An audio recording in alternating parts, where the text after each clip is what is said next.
Oh no, not again. Meghan has once again left us baffled with her perplexing remarks regarding fictitious children at the Invictus event. I must admit, we were misinformed. Contrary to multiple reports, Meghan was never banned from Germany. Upon her arrival at the event, she wasted no time in seeking the spotlight. She certainly didn't hesitate to find that microphone, did she? In her latest appearance, Meghan apologized for her tardiness at the beginning of the Invictus Games. During an impromptu speech, she mentioned buying milkshakes and managing the school run before departing for Germany.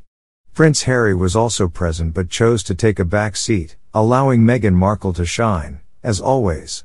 However, one must wonder, what is she really talking about? Milkshakes and school runs before leaving for Germany? Is this Meghan's latest attempt to reshape her image and portray herself as a devoted mother? It seems like a new PR strategy to appear as a loving mother who takes care of her kids. But does it hold up? It's also questionable whether her children would be attending school full-time, especially considering that Archie is quite young. One would assume he might attend school for only part of the day, perhaps in the mornings. As for Lily, she would likely be in daycare at most. Meghan is trying to project an image of a caring mother, but her past actions, particularly towards her own father, are still fresh in people's minds. Moreover, they presumably have at least one full-time nanny. Making excuses for being late seem unprofessional. Most of us manage to get our children to school and still arrive on time for important events. If Meghan was indeed occupied with the school run, who would be handling it the next day? If her presence at the event was so crucial, why didn't she stay and why didn't she leave with Harry if she could? This situation appears to be another instance of Meghan adopting ideas from others, reminiscent of Catherine, who missed an event due to her children's first day at a new school. Catherine's excuse seemed reasonable and believable, while Meghan's, not so much. It appears that Meghan was outshone on that occasion and hasn't been able to forget it. So, she decided to emulate the idea, though we haven't forgotten the original incident. Another issue with this story is that schools in California typically start their academic year in mid-August. If Archie is real and attending school, he has already been doing so for a month. Meghan's grand entrance seems more calculated than spontaneous. Anyone who believes this was an entirely impromptu speech from Meghan Markle needs a reality check. Meghan also expressed a desire to take her children to the Invictus Games one day. However, she rarely takes her children anywhere in public, and she wouldn't want them to compete with her for attention. Neither Meghan nor Harry has been seen much with their children. A 2-year-old would typically spend most of the day with their parents, especially when they don't have conventional jobs. While Meghan might have done the school run, there were no children in the car. Yet, it's Meghan's narrative, and questioning it is discouraged.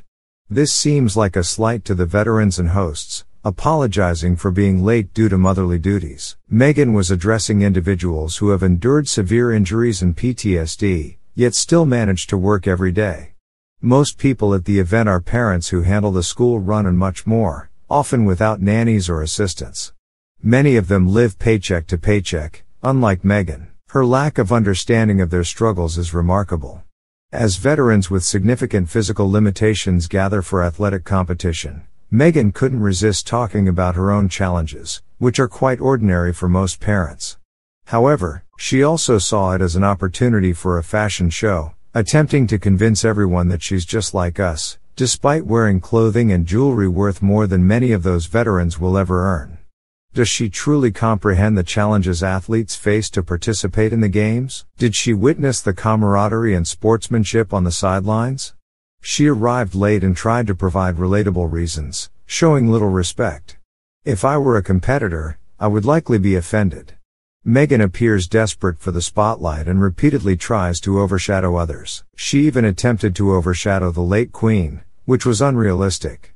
The world's outpouring of love and respect during the late Queen's funeral highlighted her importance, something Meghan had to come to terms with. Later, Meghan expressed pride in the Invictus family, a sentiment that seems patronizing. Her involvement in Invictus is limited, and she shouldn't feel pride in the athletes' achievements, as it has nothing to do with her. Meghan lacks relevant experience, having never served in the military or participated in sports. Her role at the Invictus Games is questionable. If Harry truly cared, he He would step aside and allow an injured warrior, like Simon Weston, who has overcome significant challenges, to lead Invictus. Meghan and Harry should understand that the games are not about them. Their actions and media endeavors don't seem to have gained them much favor. Most people aren't particularly interested in Meghan's appearances or actions. Harry was doing well on his own. The Invictus Games are a positive event for veterans, but celebrating the couple who made the Commander-in-Chief's last year's miserable doesn't sit well. Using such an event to reform one's image feels cynical. Meghan and Harry's Netflix deal raises questions about where the profits are going, as they should benefit the veterans. This is not just another Hollywood event, it's a celebration of veterans who have sacrificed for the world. If Harry had true dignity, he would have stepped back and let a popular injured warrior take the lead, focusing on what truly matters, the welfare of injured servicemen and women. Meghan's involvement seems misplaced, and their true value to any cause would be as a tax write-off. Remarkable individuals like Simon Weston should be at the forefront. Do you agree? Share your opinion in the comments. If you found this video helpful, like and share it with friends and family. Don't forget to subscribe for future updates.